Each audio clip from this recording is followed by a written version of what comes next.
ஆரம்பம் பண்ணி இப்போ தயார் பண்ணின பூஜைகள் இல்லை.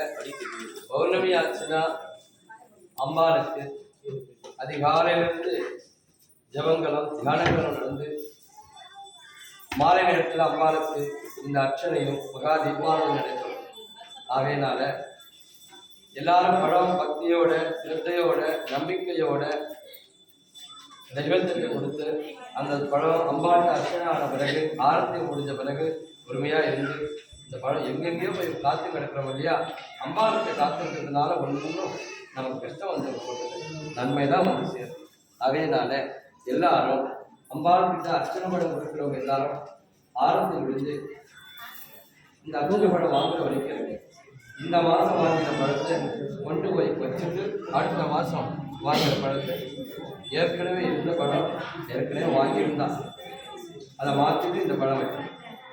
இல்லை புதுசாக பழம் வாங்கணும்னா அடுத்த மாதம் வந்து பழம் வாங்குற வரைக்கும் இந்த மாதம் பழம் வாங்கியிருக்கு.